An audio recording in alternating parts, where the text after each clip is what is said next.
بسم اللہ الرحمن الرحیم۔ منہج العربیہ الدرس التاسع۔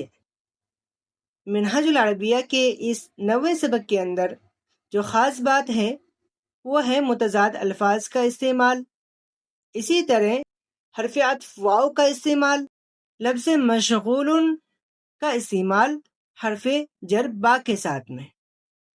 تو آئیے ہم سب سے پہلے سمجھتے ہیں متضاد الفاظ کو کہ متضاد الفاظ کسے کہتے ہیں۔ متضاد الفاظ ان الفاظ کو کہتے ہیں جو ایک دوسرے کے مخالف ہوں، ایک دوسرے کا الٹا ہوں۔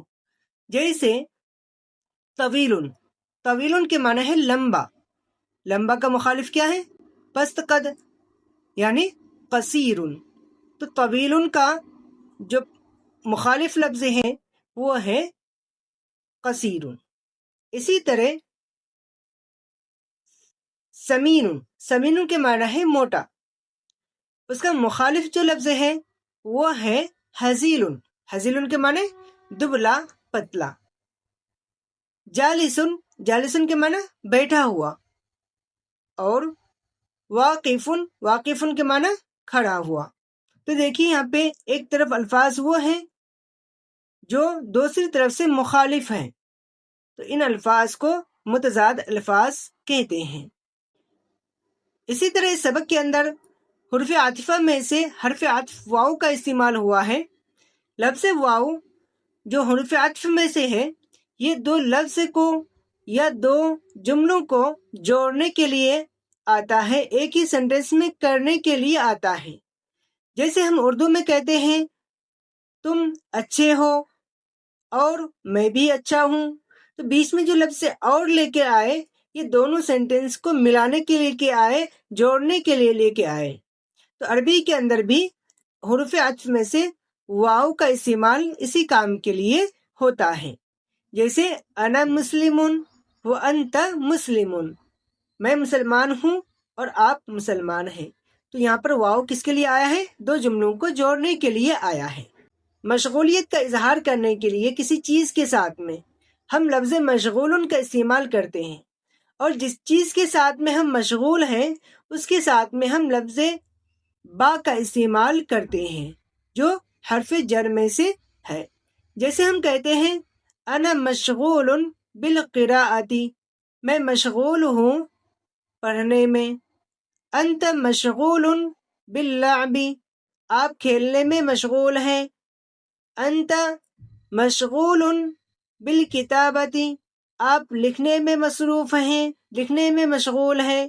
تو اس طرح کی مشغولیت کو ظاہر کرنے کے لیے، مصروفیت کو ظاہر کرنے کے لیے ہم لفظ مشغول کا استعمال کرتے ہیں، اور جس چیز کے ساتھ میں ہم اپنی مشغولیت اور مصروفیت کا اظہار کرنا چاہتے ہیں اس کے ساتھ میں لفظ با کا استعمال کرتے ہیں جو حرف جر ہے۔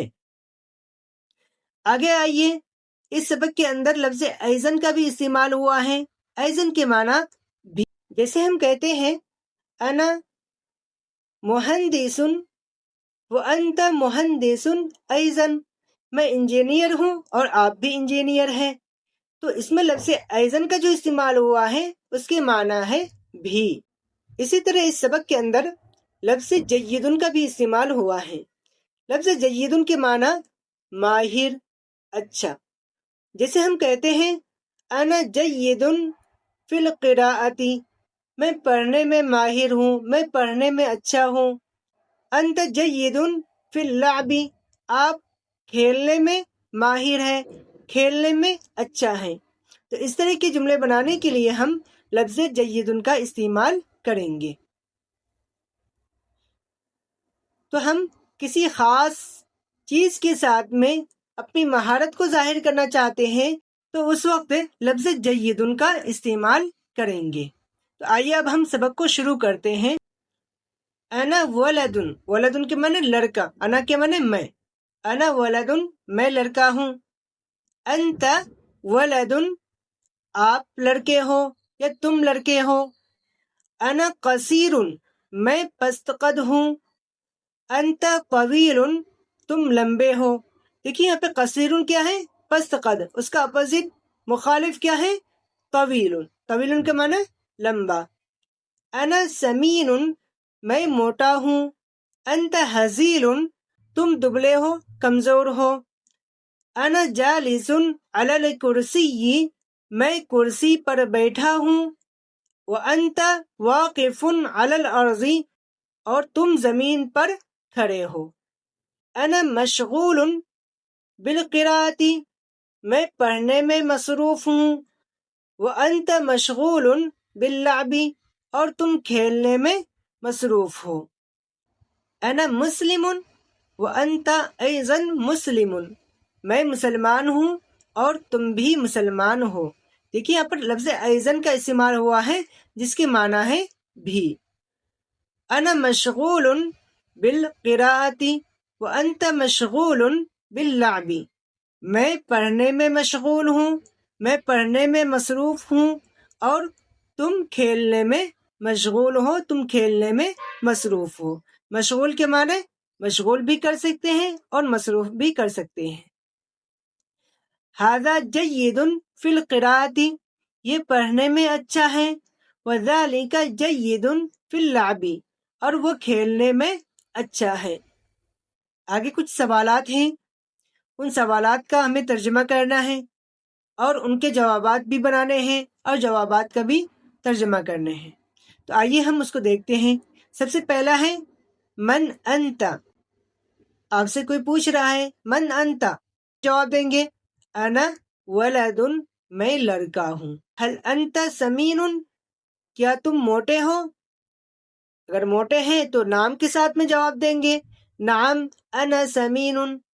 اگر موٹے نہیں ہیں، دبلے ہیں تو کیا کہیں گے لا انا ہزیل نہیں میں دبلا ہوں. هل انت ہزیل کیا آپ دبلے ہو، کیا تم دبلے ہو؟ نعم انا ہزیل جی ہاں میں دبلا ہوں. کیف انت تم کیسے ہو؟